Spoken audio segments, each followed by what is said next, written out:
ಶ್ರೀ ಗುರುಭ್ಯೋ ನಮಃ. ಗಂ ಗಣಪತಯೇ ನಮಃ. ರಾಮ್ ದತ್ತಾತ್ರೇಯಾಯ ನಮಃ. ಇದು ತುಲಾರಾಶಿಯ ಮಾಸ ಭವಿಷ್ಯ ಏಪ್ರಿಲ್ ತಿಂಗಳು.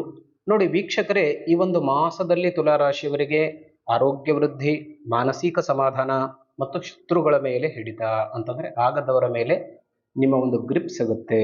ಇದೆಲ್ಲ ವಿಷಯ ಮತ್ತು ಇನ್ನೂ ಅನೇಕ ವಿಷಯವನ್ನ ನಾವು ಇವತ್ತಿನ ದಿವಸ ತಿಳ್ಕೊಳ್ತೇವೆ. ತಮಗೆಲ್ಲರಿಗೂ ಆತ್ಮೀಯವಾದಂತಹ ಸ್ವಾಗತ.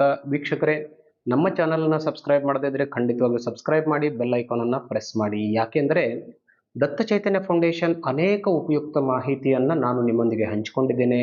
ಕುಂಭ ವಿವಾಹದ ಮಾಹಿತಿ, ಕುಜದೋಷದ ಮಾಹಿತಿ, ವಾಸ್ತುವಿಗೆ ಸಂಬಂಧಪಟ್ಟಂತಹ ಅನೇಕ ಮಾಹಿತಿಯನ್ನ ನೀವು ನಮ್ಮ ಚಾನಲ್ನಲ್ಲಿ ನೋಡಬಹುದು. ಖಂಡಿತವಾಗಿಯೂ ಚಾನಲ್ನಲ್ಲಿ ಹೋಗಿ ನಿಮಗೆ ಯಾವ ವಿಷಯ ಬೇಕು ಆ ವಿಷಯವನ್ನು ಖಂಡಿತವಾಗಿ ತಿಳ್ಕೊಳ್ಳಿ.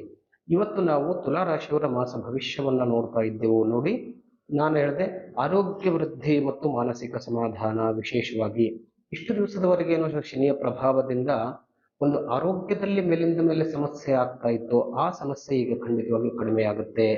ವಿಶೇಷವಾಗಿ ಮಾನಸಿಕವಾಗಿ ಇರುವಂತಹ ಒಂದು ಒತ್ತಡ ಕಡಿಮೆಯಾಗಿ ಮಾನಸಿಕ ಸಮಾಧಾನ ನಿಮಗೆ ಖಂಡಿತವಾಗಿಯೂ ಸಿಗುತ್ತೆ.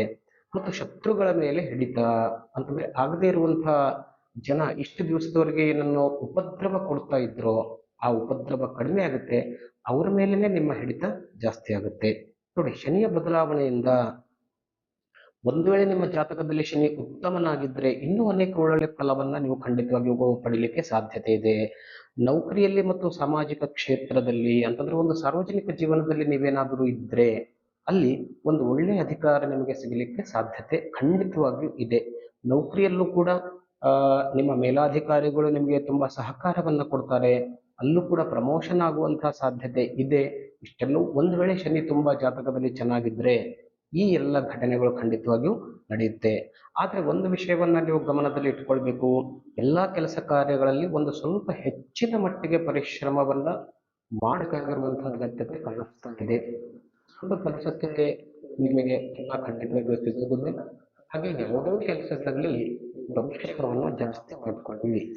ಆದರೆ ನೀವು ಈ ಒಂದು ಮಾಸದಲ್ಲಿ ಧನಲಾಭ ಖಂಡಿತವಾಗಿಯೂ ಇದ್ದರೂ ಕೂಡ ಒಂದು ಖರ್ಚು ವಿಷಯಗಳು ಬರುವಂತಹ ಸಾಧ್ಯತೆ ಕೂಡ ಖಂಡಿತವಾಗಿಯೂ ಇರುತ್ತದೆ. ಆ ವಿಷಯದಲ್ಲಿ ಸ್ವಲ್ಪ ಎಚ್ಚರಿಕೆಯನ್ನ ತೆಗೆದುಕೊಳ್ಳಿ. ಉತ್ತರಾರ್ಥದಲ್ಲಿ ಅಂತಂದ್ರೆ ಸುಮಾರು 15 ತಾರೀಕಿನ ನಂತರ ರವಿ ಬದಲಾವಣೆ ಆಗುವುದರಿಂದ ಪುನಃ ಆರೋಗ್ಯದಲ್ಲಿ ಒಂದಷ್ಟು ಸಮಸ್ಯೆ ಕಾಣಿಸುವಂತಹ ಸಾಧ್ಯತೆ ಇದೆ. ಉದ್ಯೋಗದಲ್ಲಿ ಸಣ್ಣ ಪುಟ್ಟ ಸಲಹೆಗಳು ಮುಂದೊಂದುತ್ತದೆ. ಸ್ವಲ್ಪ ಗ್ರಹಗಳ ಬದಲಾವಣೆ ಆದಾಗ ಉದ್ಯೋಗ ಕ್ಷೇತ್ರದಲ್ಲೂ ಕೂಡ ನಿಮಗೆ ಸಹೋದ್ಯೋಗಿಗಳಿಂದ ಒಂದು ತೊಂದರೆಗಳು ಕಾಣಿಸೋದು ಆ ವಿಷಯದಲ್ಲಿ ಕಲಹ ಉದ್ವೇಗ ಮತ್ತು ದಾಂಪತ್ಯ ಜೀವನದಲ್ಲೂ ಕೂಡ ಭಿನ್ನ ಅಭಿಪ್ರಾಯಗಳು ಮುಂದೊಂದುತ್ತವೆ. ಇದು ಸಣ್ಣ ಪುಟ್ಟ ಘಟನೆಗಳು ಇರುವುದರಿಂದ ಇಲ್ಲಿ ನೀವು ಖಂಡಿತವಾಗಿಯೂ ಮಾಡಿಕೊಳ್ಬಹುದು. ಆದರೆ ಗುರು ಬದಲಾವಣೆ ಒಂದು ತಿಂಗಳಲ್ಲಿ ಆಗೋದ್ರಿಂದ ಆ ಗುರು ಬದಲಾವಣೆ ಆದಾಗ ಅಂತಂದ್ರೆ ನಿಮಗೆ ತುಂಬಾ ಒಳ್ಳೆಯ ಲಾಭವನ್ನ ಖಂಡಿತವಾಗಿಯೂ ಗುರು ಕೊಡ್ಕೊಡುತ್ತೆ. ಅದಕ್ಕಿಂತ ಮುಂಚಿತವಾಗಿಯೂ ಕೊಡೋಣ ಒಂದು ವಿಷಯದಲ್ಲಿ ಆ ಒಂದು ಪರಿಣಾಮಗಳು ನಿಮಗೆ ಕಾಣಿಸ್ಲಿಕ್ಕೆ ಶುರುವಾಗುತ್ತೆ. ಅಂದ್ರೆ ವಿವಾಹ ವಿಷಯದಲ್ಲಿ ಇರ್ಬೋದು, ಆಸಕ್ತಿ ವಿಷಯದಲ್ಲಿ ಇರ್ಬೋದು, ಉದ್ಯೋಗ ವ್ಯಾಪಾರದಲ್ಲಿ ನೋಡಿ ಒಳ್ಳೆ ಘಟನೆಗಳು ಜೀವನದಲ್ಲಿ ಆಗಲಿಕ್ಕೆ ಪ್ರಾರಂಭ ಆಗುತ್ತೆ. ಒಂದಾದ್ರೆ ನೀವು ತಿಂದ ನಂತರ ಅದರ ಲಾಭ ಅದರ ಫಲ ನೀವು ಖಂಡಿತವಾಗಿಯೂ ಈ ಒಂದು ಮಾಸದಲ್ಲಿ ನೋಡಿ ತುಲಾರಾಶಿಯವರು ಅತ್ಯಂತ ಪಠನೆ ಮಾಡ್ಕೊಳ್ಳಿ. ಯಾಕಂದ್ರೆ ಅವ್ರದ್ದು ಭಾಸ್ಕರಾದಿಚ್ಛೇತ್ ಅಂತ ಹೇಳಿದ್ದಾರೆ. ಅಂತಂದ್ರೆ ಆರೋಗ್ಯಕ್ಕೆ ಸಂಬಂಧಪಟ್ಟಂತಹ ಸಮಸ್ಯೆ ಇದ್ದಾಗ ಮಾನಸಿಕ ಆರೋಗ್ಯ ಇರ್ಬೋದು ಅಥವಾ ದೈಹಿಕ ಆರೋಗ್ಯ ಇರ್ಬೋದು, ಆ ಪರಿಹಾರಾರ್ಥಕವಾಗಿ ವಿಶೇಷವಾಗಿ ಆರೋಗ್ಯ ಸಲುವಾಗಿ ಮತ್ತು ಉದ್ಯೋಗ ವ್ಯಾಪಾರದಲ್ಲಿರುವಂತಹ ತೊಂದರೆ ನಿವಾರಣೆಗೋಸ್ಕರ ಖಂಡಿತವಾಗಿಯೂ ಅಂತ್ಯಗ್ರಹದ ಸ್ತೋತ್ರವನ್ನ ಪಠಣ ಮಾಡಿದ್ದರೆ ನಿಮ್ಗೆ ಈ ರೀತಿಯಲ್ಲಿ ಎಲ್ಲ ಉಪದ್ರವವು ಕೂಡ ಆಗೋದಿಲ್ಲ. ಪ್ರತಿ ಗುರುವಾರ, ಯಾಕೆಂದ್ರೆ ಗುರು ಒಂದು ಆಶೀರ್ವಾದ ಖಂಡಿತವಾಗಿಯೂ ಬೇಕು. ಹಾಗೆ ಪ್ರತಿ ಗುರುವಾರದ ದಿವಸ ನಿಮ್ಮ ಹುಟ್ಟುವಂತಹ ಯಾವುದಾದ್ರೂ ರಾಘವೇಂದ್ರ ಸ್ವಾಮಿಗಳ ದೇವಸ್ಥಾನಕ್ಕೆ ಹೋಗಿ ದರ್ಶನ ಮಾಡಿಬಿಟ್ಟು ಬನ್ನಿ ಅಂದ್ರೆ ಖಂಡಿತವಾಗಿಯೂ ಒಳ್ಳೆಯದಾಗುತ್ತೆ. ಪುನಃ ಭೇಟಿಯಾಗೋಣ. ನಮಸ್ಕಾರ.